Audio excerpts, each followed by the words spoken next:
The distress signal came from the mining colony on Epsilon 7, a remote outpost on the edge of the Helix Nebula. Commander Tharn of the Galactic Patrol Vessel Vigilance received it during what should have been a routine patrol, a garbled transmission speaking of raiders, casualties, and a plea for immediate assistance. All ships, this is Epsilon 7. We are under attack by Krell pirates. Defenses compromised. Heavy casualties. Please, anyone. The transmission cut to static. Tharn's scales rippled with concern. The Krell were notorious, savage, technologically advanced, and utterly ruthless. They took no prisoners and left no witnesses.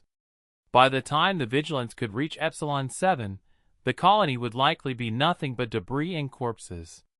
Set course immediately, Tharn ordered, though his hearts were heavy with the knowledge they would arrive too late. Maximum speed. Commander, his communications officer interrupted. We're receiving another transmission. It's from the human freighter Odyssey. They're requesting permission to respond to the distress call. Tharn's mandibles clicked in frustration.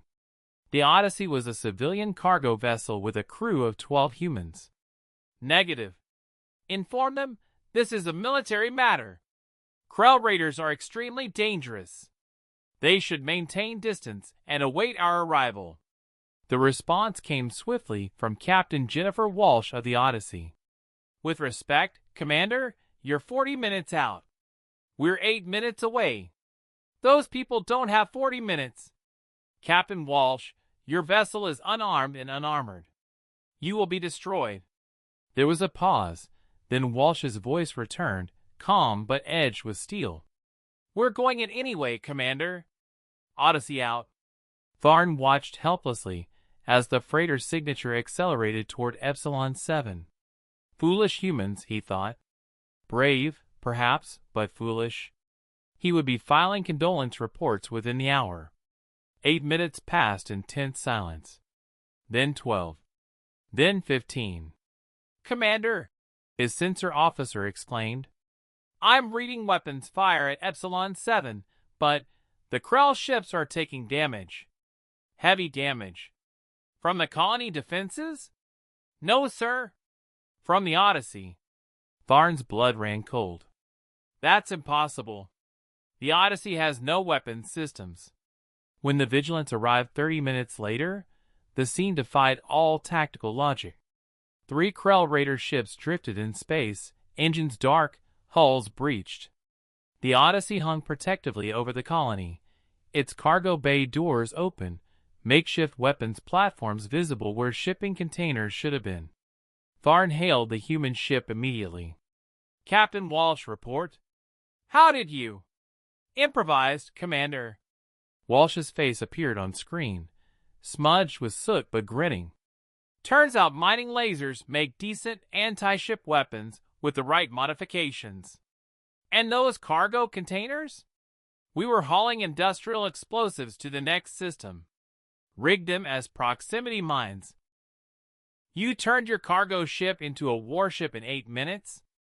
7 minutes, actually. Took a minute to get everyone suited up.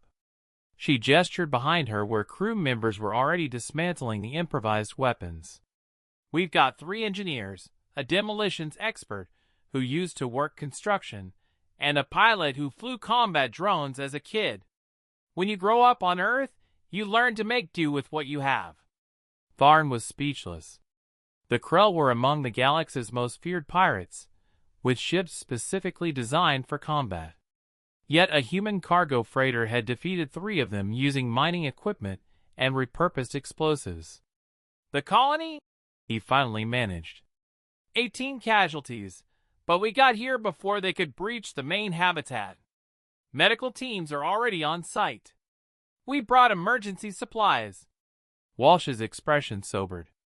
We lost one of our own, though. Engineer Chin. Krell shot took out our makeshift shield generator. He stayed at his post to keep it running long enough for us to finish the fight.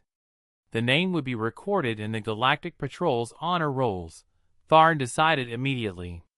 Captain Walsh, what you did today, it was beyond reckless. It violated every protocol. It was necessary. Walsh finished quietly.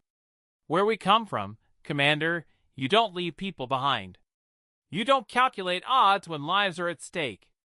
You figure out how to win with what you have, and you move forward. In the weeks that followed, the incident at Epsilon 7 became legendary. Military analysts studied the Odyssey's tactical innovations. Engineering schools dissected their improvised weapons systems. But most importantly, the galaxy learned something about humans that statistics and data files could never convey. Humans didn't excel because they were the strongest or the fastest or the smartest. They excelled because when faced with impossible odds, they refused to accept impossibility.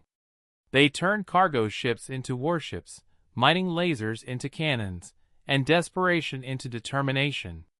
Commander Tharn kept a holographic image of the Odyssey on his desk thereafter, a battered civilian freighter that had shown the galaxy what human metal truly meant. It served as a reminder that sometimes the greatest warriors weren't those born for battle, but those who chose to fight when fighting seemed futile.